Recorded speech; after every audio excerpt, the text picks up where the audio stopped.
Dita e 12. Marie Dentier. Rreth viteve 1495-1561. Zonja e parë në Francë, nga Adrien Segal. Lindur në vitin 1495 në një familje fisnike në Tournai të Francës, Maria Dentieri ishte mjaft e arsimuar për kohën e vet. Ajo hyri në një manastir agustinian.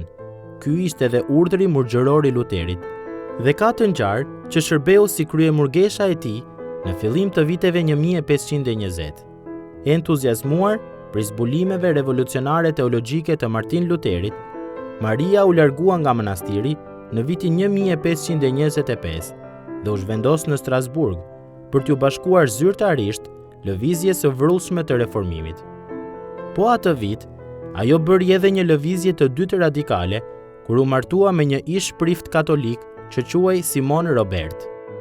Hedhja poshtë e beqarisë klerikale dhe lartësimi i gëzimeve të martesës, sipas shkrimit, u kthye në temat kryesore të shërbesës së Marisë, duke u shfaqur në mënyrë radikale në përpjekjet e saj të diskutueshme për të kthyer në protestantizëm murgeshat e Gjenevës.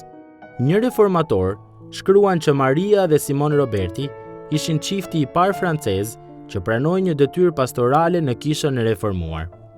Çifti pati 5 fëmijë, por Simon Roberti vdiq në vitin 1533.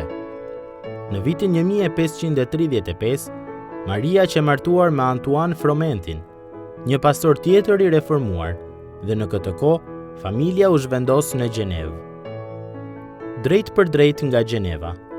Pjesën më të madhe të asaj që dim për Dentierin, dhe që në fakt nuk është shumë, e mësojmë fal 3 dokumenteve, autorësia e të cilave i atribuohet asaj. Vepra e parë përmbledh ndodhit e viteve 1532-1536 në Gjenevë nga këndvështrimi i reformatorëve. Me shumë gjas, Dentieri mund të ketë qenë shkrimtarja e parë protestante që dha një dëshmi okulare për atë kohë të trazuar. Ajo ishte mes grave të para, për të mos thënë e para, të cilat e formuluan qartë dhe e mbrojtën teologjinë reformuar në Francë. Mirëpo, Maria Dentieri ishte më tepër se sa një historiane e thjeshtë. Ajo ishte një ungjilltare e zonja dhe e zjarrt. Ajo e donte dhe e nderonte Biblën. Ishte e shqetësuar për faktin që Kisha Katolike e kishte mbajtur atë larg popullit dhe shpallte në mënyrë të përsëritur që çdo person, përfshirë edhe gratë, duhej të ishte në gjendje të lexonte për vete fjalët e çmuara dhe të lavdishme të Perëndisë. Një mësuese e reformuar? Vepra më e famshme dhe e diskutueshme e Dentierit ishte një letër drejtuar mbretëreshës së Navarrës, e cila titullohej Një letër shumë e dobishme. Letra në vetvete është një mbrojtje e fortë biblike e teologjisë së reformuar dhe një sulm plot zell kundër kishës katolike. Kjo është një vepër energjike dhe tërheqëse, nëpërmjet së cilës Dentieri shfaq faktin që zotëron një uri të jashtëzakonshme biblike dhe një njohje të thellë të doktrinave teologjike. Trazirat publike që shkaktoi sollon arrestimin e pronarit të shtypshkronjës, si dhe shkatërimin e shumicës së kopjeve të shtypura. Letra e saj që dënonte katolicizmin, jo vetëm u shkruar për një gruaje, por gjithashtu në të mbroheshin të drejtat e barabarta të grave për të qenë teologe dhe mësuese. Ajo shkruan: "Për shkak se Perëndia na e ka dhënë ne grave atë që ua ka zbuluar juve, as më pak e as më shumë se burrat, dhe ne gratë nuk duhet ta fshehim dhe ta groposim. Edhe pse nuk na lejohet të predikojmë në publik, në përbashkësi dhe kisha, asgjë nuk na ndalon që t'i shkruajmë dhe ta këshillojmë njëra tjetrën me shumë dashuri." Calvini dhe Maria. Edhe pse Maria përkrahte dhe mbronte me forcë udhëheqësit e reformuar, përfshirë këtu edhe Calvinin, është e qartë sa i bezdisej prej saj, të paktën në vitet e para të shërbesës së saj, për shkak të mënyrës së saj të drejtë për drejtë të komunikimit, ambicieve teologjike dhe kritikave të hapura ndaj udhëheqjes klerikale mashkullore.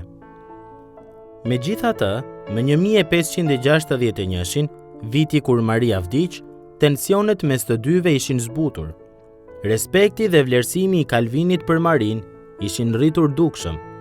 Ai madje i kërkoi asaj që të shkruante parathënien e predikimit të tij për modestinë femërore nga 1 Timoteut 2, 8 deri në 12.